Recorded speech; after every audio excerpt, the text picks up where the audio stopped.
Joe Hopkins here, and like the title of the video says, you should play folk songs on the banjo. It's easy, and I mean it. And why should you? Well, first of all, the banjo is a fun instrument, and it is easy. And why should you play folk songs on the banjo while drinking coffee? Well, I'll tell you, and maybe this sounds a little pretentious. Folk music is our cultural heritage.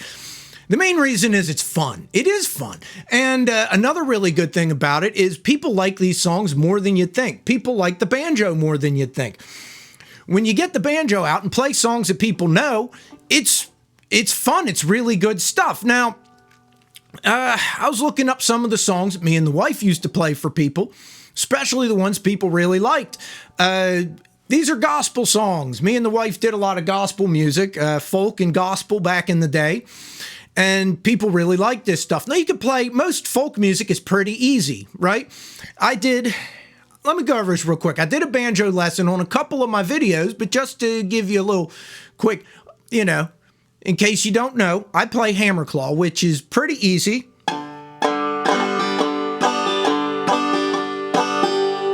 Yeah, I did lessons on the other videos. You can watch them. It's just the kind of like flick, you're flicking. Flick, strum, and then pluck that top string, right? I'm tuned to an open G, which is pretty common among folk musicians and banjo players in general. Makes it easier to play, and if you need to change keys, you get a capo and just retune this top string, but I tend to just leave it in G. In fact, when me and the wife would play gigs, I had a stack of stuff just in the key of G that we could just jump into with the banjo. And I'll show you how easy this is. The nice thing about folk music, people like to point out so many songs are only 3 or 4 chords. Folk songs are same. It's usually 3 or 4 chords. They're easy to play. They're easy to sing, and people like them. These are the songs that people would really enjoy every time we'd play a gig. Everybody really looked forward to these ones. And I'll give you a quick run through on a couple of them, a quick tutorial. Here's how to play some of the stuff, right?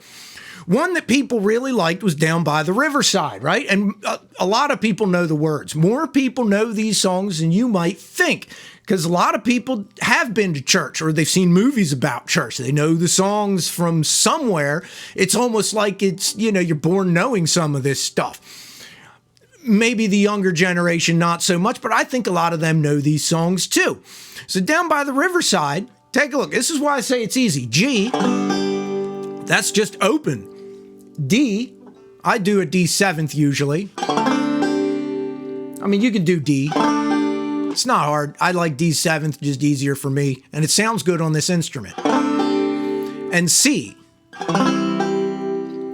So you learn those 3 chords, right? And G, if you're tuned to G like me, it's just open. You don't have to learn anything. So you're learning 2 chords. And you can play it, and I'll show you, not that hard with the, and now if you don't play hammer claw, you can pick. Or if you want to strum, you can do that too. I like that little giddy up though. It's got the got the giddy up to it. I like that, And the songs are easy to sing and fun to sing, Gonna lay all my burdens down by the riverside, down by the riverside, down by the riverside. Gonna lay all my burdens down by the riverside. I'm gonna study war no more. Here's where the C comes in. Ain't gonna study war no more. Ain't gonna study war no more. Ain't gonna study war no more. Ain't gonna study war no more. Ain't gonna study war no more. Ain't gonna study war no more. And now you got a hymn sing. 3 chords. That's all you need. And everybody can sing along, especially if you play nursing homes, senior centers. I used to play a lot of them. People like that one. We especially played that one a lot. when we would play baptisms. Especially the one Methodist church did a river baptism every year. And for like, I don't know, 4 or 5 years running, we played every year. You do get fed if you play church events. Usually if they have music, they got food too. So another favorite one of people, it's one that a lot of people know, I'll Fly Away. Now I'm going to show you this one because you can do a couple of things with this. I'll show you a couple different things, and it's easy. It's the same G, D, C, and they throw in an E minor, right? So you got a fourth chord, but it's not hard. Yeah, not too hard at all. And the reason why I'm going over this one, you can do the same like I was just doing, or if you want to sound fancy, and this one lends itself to it, you do those little hammer-ons. I'll show you. Some glad morning when this life is over, I'll fly away to a home on God's celestial shore. I'll fly away. Sorry if my voice is a little bit off. You can tell I'm a little hoarse today. The baby caught a cold. I think I'm getting it. But yeah, you know, that's a pretty good sounding tune. You go into the chorus, you know, I'll fly away, oh glory, I'll fly away. When I die, hallelujah, by and by, I'll fly away. And you can see the verse and the chorus are the same chords. You just sing it a little bit differently. Get something warm to soothe my throat. Another reason why I bring this one up, if you want to look particularly fancy, right? When the you can do one verse and chorus as a banjo solo, and it's not too hard to pick a banjo solo. I'll show you what I mean. If you want to look really fancy, if you want to mess with it, like I said, I'm doing hammer claw, but you can pick however you pick and figure it out your own. But you find a little bit of the melody.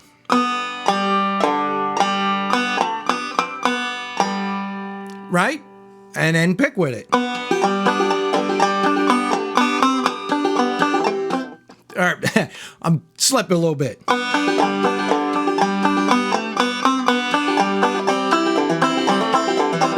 And we go into the next chord there, you just do that hammer on. Sounds pretty good, you know?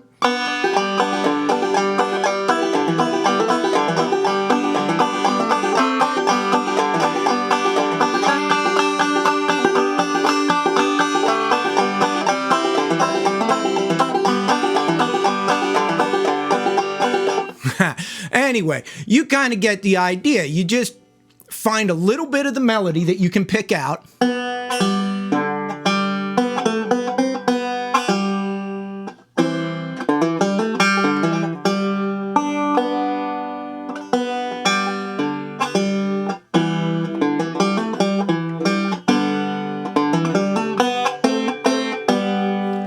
You get the drift, and you can play around with it till you find that melody. However much of the melody you want to put in. You notice I'm doing part of the verse with the melody, and then going over the chord and just doing those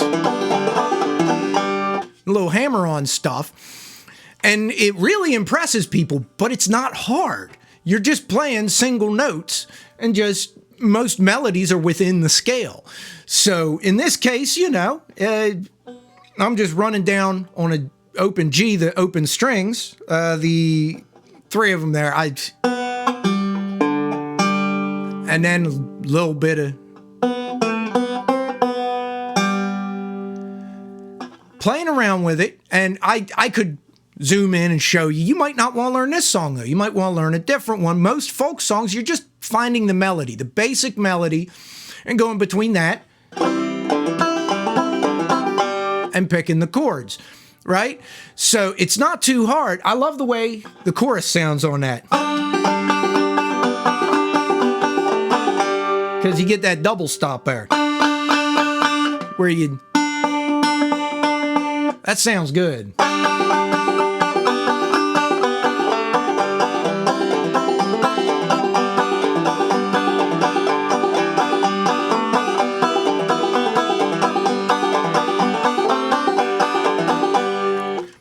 love the way that sounds. And you can see there are multiple ways to play it. You can straight up. You can throw in them hammer-ons.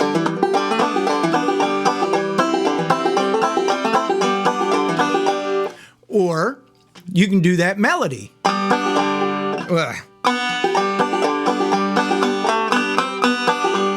Or a variation of them. And now you've learned something, right? You do that. It's something that's real easy to do, real easy to learn. Little bit of practice and you got it. But you sound like you've been doing this your whole life. You sound really good, really quick. It's what I love about the banjo. I'll show you one other song, easy to play. You know, just go over a little bit. You can just look up the chords anywhere. You can look them up in the hymnal if you can read music a little bit or online, but you got Amazing Grace. Everybody knows it. Everybody loves it. You got that G. Nice. Just there you go. Open. C. You got an E minor and a D. Same as I'll Fly Away. That's pretty common. Most of the songs in G that you find, folk songs, are G, C, D, and they might have an E minor. Every now and then, I find somebody will throw in an A or an A7th as a transitional chord, but a lot of times you can kind of skip that one. You know, you can even, if you're really a beginner, you could change that E minor and just stay on G. You know, like on I'll Fly Away. To a home on God's celestial shore. Yeah, you can do the on God's celestial shore, E minor, or like I did the first time, just stay on G. You don't even need to learn that fourth chord, but it sounds better if you do. And, you know, you look like you know what you're doing. Even if you barely know what you're doing, this instrument makes you look better. But Amazing Grace, right? You can do a couple different things. A lot of people do 3/4 time. Amazing grace, how sweet the sound that saved a wretch like me. And that sounds pretty good. Or this is something me and the wife like to do sometimes, because I tell you what, when you do play nursing homes and senior centers, you'll find them people, they don't want it slow. They don't want to fall asleep. They want you to pick it up. And you can. You can go over to a 2/4 or 4/4 time. Amazing grace, how sweet the sound that saved a wretch like me. A wretch like me. There we go.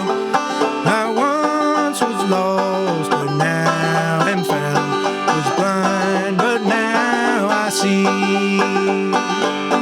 You can pick it up a notch, and people like that too.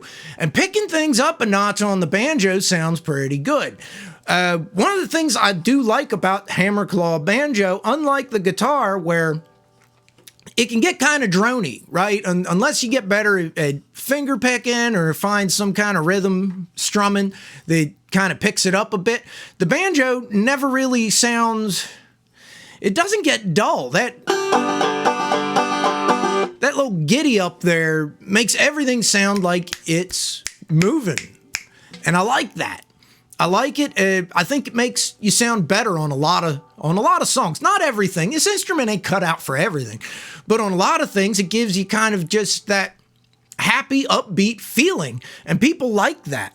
And I tell you what, it is easy to learn to play this instrument.